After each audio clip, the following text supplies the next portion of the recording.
people realize, and this was when COVID first happened in the beginning, like to me, it was glaringly obvious that our reaction was definitely hindered from past however many years of legislation. It isn't just, oh, this current administration was a failure. It was, but there was like other stuff. And explain the Rham Emmanuel connection, especially coming from talking about Jared Kushner and the supply chain and having to go get things, from afar. You're very smart. You'd be useful in a place like Congress.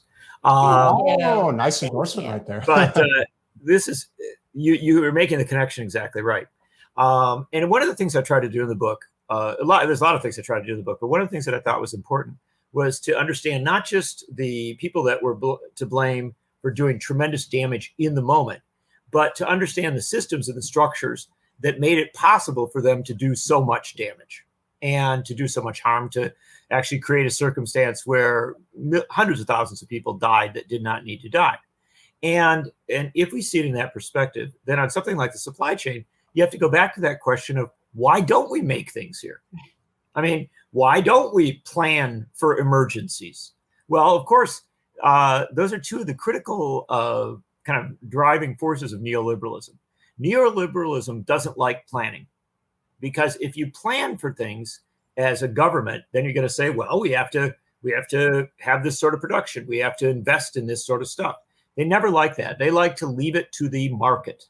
And Rham Emmanuel was the king neoliberal of the 1990s, the 2000s, and the 2010s. And he's one of these people who invariably inserts himself into every Democratic administration. He's done that going back to the start of Bill Clinton's presidency. And once he gets in there, what he does is to advocate for free trade policies that are incredibly good for multinational corporations and investors, but that are incredibly bad for workers, not just in the United States, but in the countries we trade with. And that's what he did.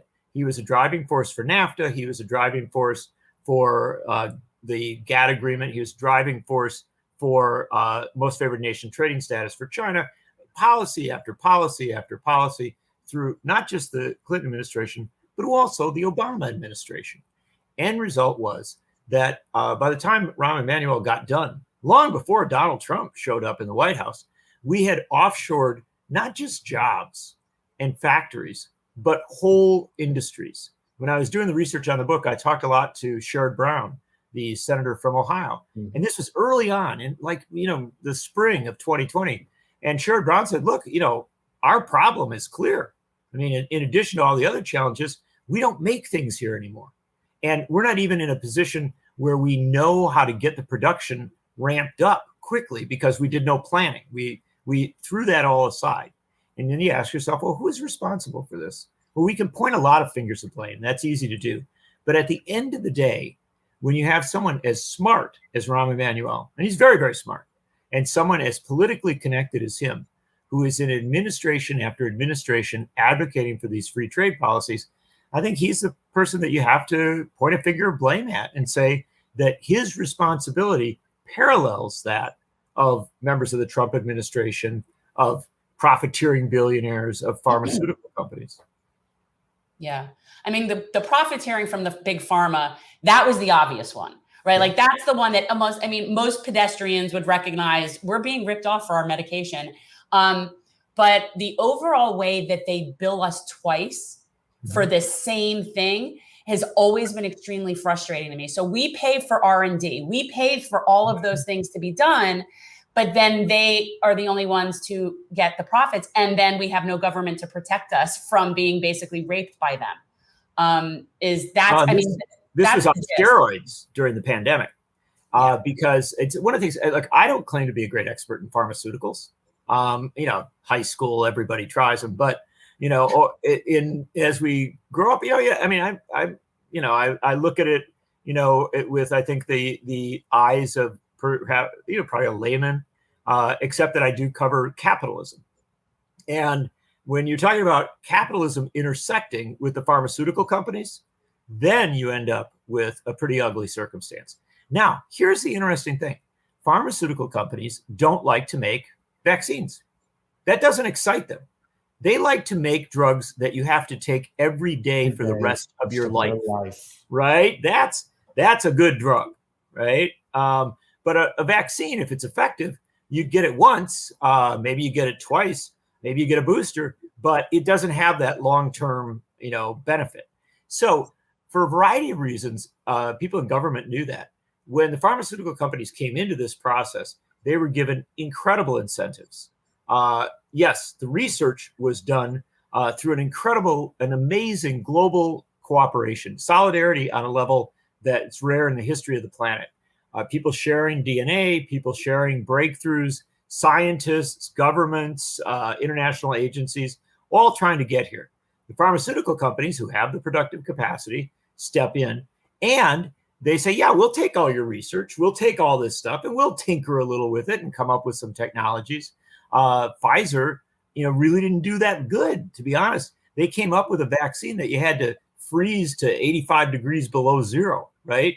Their initial quote unquote breakthrough was obviously an emergency, tough circumstance, but they did get there. And then what they did was fascinating. They said, well, we want long-term contracts, and we're not going to opt into the regulation on the prices. We're going to set our prices. We've got the drug first. You're going to give us these contracts for huge amounts of money, and then we're going to have riders in them that allow us to extend them. And at the end of it, these pharmaceutical companies created a situation where they were able to A, benefit off the research, B, benefit off long-term contracts and to sell the vaccines, and end result, huge profits. The profits are almost jaw-dropping. Oxfam estimates that Pfizer has been making $1 million an hour, every hour, 24 hours a day, day after day after day.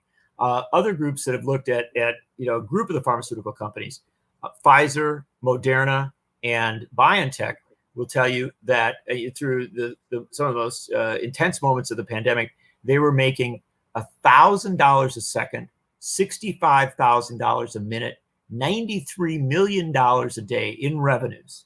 This is just astronomical amounts of money. And yet when people came to them and said, look, could we, maybe share some of this technology? We helped you to get here. Could you, give us a little bit back here? Can we help the most vulnerable people in the world? Their reaction was, are you kidding? Of course not. And they have stood in the way of pharmaceutical equity. And the problem with this is a global pandemic. And if you don't have equity for other countries around the world, quickly, early on, with a huge amount of resources and a lot of flexibility, you're going to end up in a situation where you're going to have variants, right? And it's going to come back and keep haunting you. The disease will not be beaten as quickly as it could be. And so here you have pharmaceutical companies, which did play a role in fighting this pandemic. And I'll give them their credit for that. But they, because of their profiteering and because of their self-serving character, they have done harm as well. And it's really a time at which we ought to all pause and ask ourselves, why do we maintain this very dysfunctional relationship? Thanks for watching. If you want to support our mission to transform politics into service, please like this video, subscribe, follow us on social media, and consider joining our Patreon, where you'll get early access to our interviews as well as other exclusive content. Links are in the description. Peace out.